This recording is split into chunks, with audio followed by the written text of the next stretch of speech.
34 tornadoes, 300,000 acres on fire, and now 2 snowstorms heading straight for the East Coast. February 2026 has been absolutely relentless, and folks, we are nowhere near done yet. We're looking at 12 to 18 inches of snow possible over the next 7 days, and the models are still fighting over how bad this gets. 2 storms, 1 week. That's what we're dealing with, and if you've got weekend plans, you need to hear this first. If you're watching this after Saturday afternoon, heads up, things are moving fast and some of this may have already changed.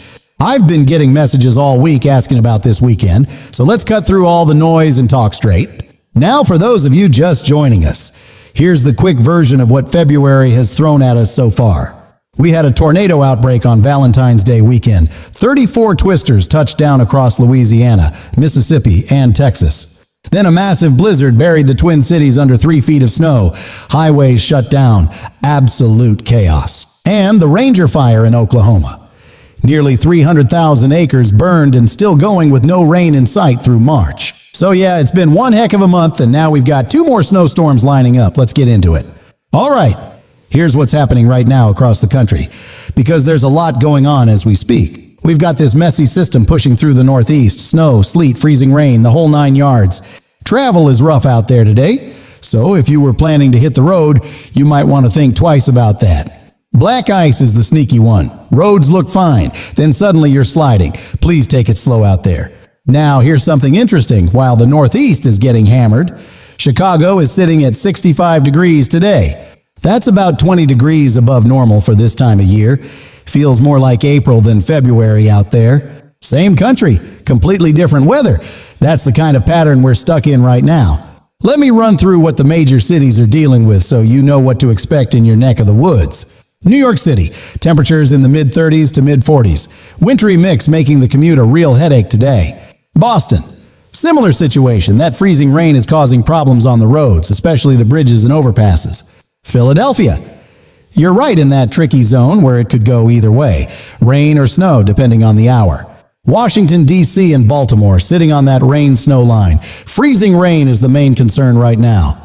Pittsburgh and Cleveland, you're seeing that snow and rain mix, with things leaning more toward snow as we go through the day. Detroit looking at 1 to 3 inches before it warms up enough to change over to rain. Minneapolis still digging out from that massive blizzard earlier this week, and more snow is possible. Milwaukee, another 2 to 6 inches on top of what you've already got. Winter is not letting up in Wisconsin. And for my friends down south, Atlanta has a marginal severe risk tonight. Possible hail and gusty winds. Nothing major, but worth keeping an eye on if you're in Georgia, Alabama, or Mississippi this evening.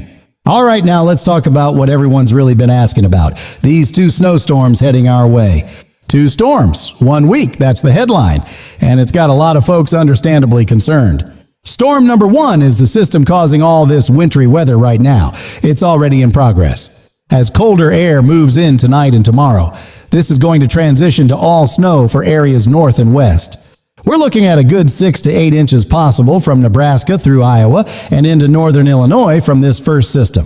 The Great Lakes, interior mid-Atlantic, and parts of New England, you're all in line for accumulating snow. But here's where things get interesting, and honestly, a bit frustrating from a forecasting standpoint. Storm number 2 arrives Sunday into Monday, and this is the one that's got all the uncertainty. Another shot of cold air is going to come crashing in and interact with moisture developing off the coast. A low-pressure system is expected to form off the northeast coast, and where exactly that forms is the million-dollar question. The computer models are showing dramatically different outcomes, and that's what's making this so hard to pin down. The GFS model, that's the American model, is going big with this storm, showing significant snow for the I-95 corridor. If you believe the GFS, we're talking a substantial snowstorm from Washington, D.C. all the way up through Boston. But the European model? It's telling a completely different story, keeping the storm further offshore. If the European is right, most of the heavy snow stays over the ocean and the coast gets a more moderate event. 2 storms, 1 week, and we're still figuring out if Storm 2 is going to be a headache or a full-blown mess. I spent a good chunk of time going through every scenario the European model puts out, all 51 of them. I was looking for any strong support for the bigger storm outcome, and honestly, I didn't find much. Yesterday, there were 4 or 5 scenarios supporting the major storm. Today, that number has dropped. Now I want to be straight with you about what I think is most likely, based on everything I'm seeing. My honest assessment right now is that we're probably looking at a moderate snowstorm, not a blockbuster. Northern Virginia, Pennsylvania, West Virginia, Maryland, Delaware, New Jersey, New York, Southern New England, you'll see snow. But I'm not confident it's going to be the kind of storm that shuts everything down for days. That said, I've been doing this long enough to know the atmosphere can absolutely surprise us. Weather forecasting involves taking incomplete information and trying to figure out what happens days from now. The further out you go, the more room there is for things to shift, and they do shift, sometimes dramatically. So, while I'm leaning toward a moderate event, the door is still open for this to trend bigger. Now let me break down what this means for you specifically, depending on where you live. If you're in New York City, you've got the wintry mix today, then snow potential Sunday into Monday from Storm 2. The city itself might see some mixing with rain, but north and west of the city could be significantly more. If you've got Sunday dinner plans in the city, you should be fine. Monday morning commute, that's the question mark. Boston area, you might be on the northern edge of this system, which could work in your favor or against you. If the storm tracks close enough, you could get substantial snow. If it stays offshore, you might dodge the worst. Philadelphia, if this comes together, you're in a sweet spot for accumulation. Keep an eye on the updates. Washington, D.C., you're sitting right on that tricky rain-snow line. Temperature is going to be the deciding factor. If it stays cold enough, you're looking at snow. If it warms up a degree or two, it's a rainy mess instead. Baltimore, similar deal to D.C., very dependent on exactly how cold it stays and where the storm tracks. Pittsburgh, you're in pretty good position for snow from both systems. Interior location works in your favor here. For the mountain areas, Appalachians, Poconos, Catskills, Berkshires, this is where the biggest totals could fall. If you're in the higher elevations, prepare for the possibility of significant accumulation over the next week.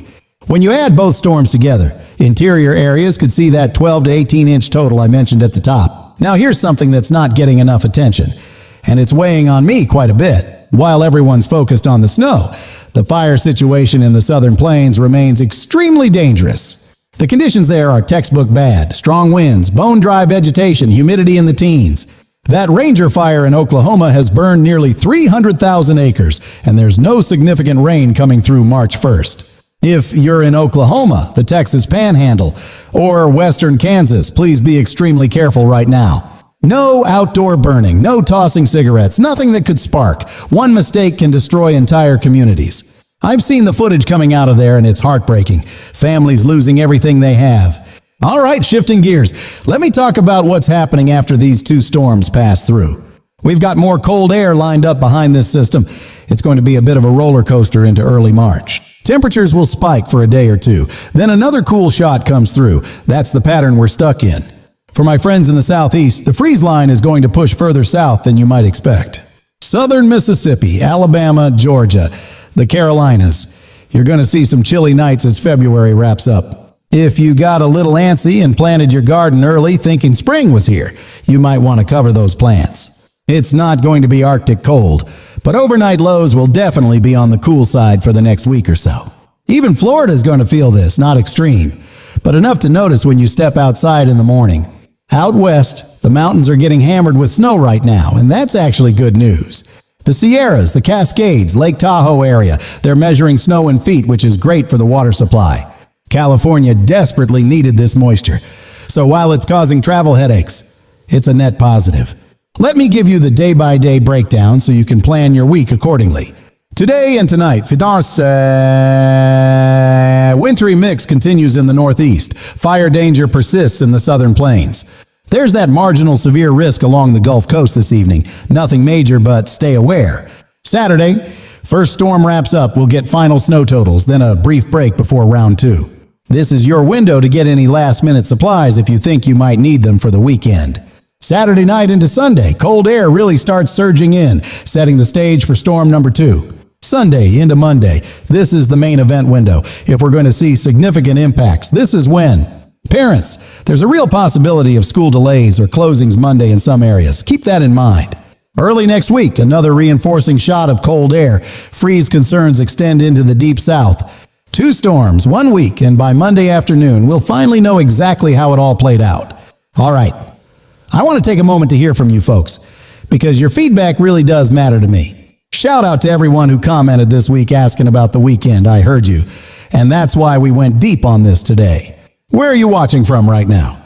What's the weather looking like outside your window?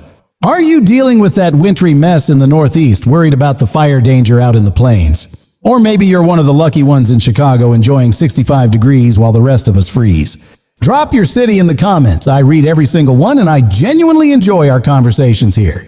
Let me know what kind of coverage helps you most. More city breakdowns, more explanations of how I reach my forecasts. I've been doing this a long time, and connecting with folks like you is what makes it worthwhile.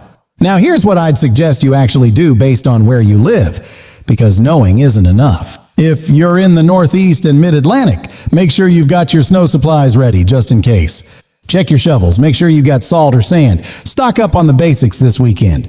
The uncertainty is high, but the potential is there for meaningful impacts Sunday into Monday. If you got travel plans Sunday afternoon or Monday morning, have a backup plan ready. Flights could be delayed, roads could be messy. Better to be prepared than caught off guard. If you're in the fire zone, I cannot stress this enough, extreme caution with anything involving fire or sparks. Know your evacuation routes. Have important documents ready to grab. Keep your phone charged. If you're in the Southeast expecting that cold snap, protect your plants. Check on elderly neighbors. Make sure outdoor pets have warm shelter. A little preparation goes a long way. All right, let me give you the bottom line because I know I covered a lot of ground today. 2 storms, 1 week, that's what we're facing, with combined totals of 12 to 18 inches possible for some areas. The weekend nor'easter is still uncertain. Models disagree, but I'm leaning toward a moderate event. Fire danger in the southern plains remains critical with no relief in sight through the end of the month. Cold air will continue pushing into the southeast, so prepare for some chilly nights ahead. Tomorrow morning, I'm putting out an update as soon as those short-range models come in with fresh data. That's when we'll finally have clearer answers instead of all this could go either way uncertainty. If you're not subscribed, you might be checking your weather app Sunday morning while everyone else already knows what's coming. Hit that subscribe button, tap the notification bell. I promise I'll keep you informed every step of the way. Drop your city in the comments. Let me know you're out there, and I'll see you tomorrow with the latest. 2 storms, 1 week. By tomorrow, we'll know a whole lot more about what's heading your way. Stay safe out there, folks. Take care of each other, and I'll talk to you soon.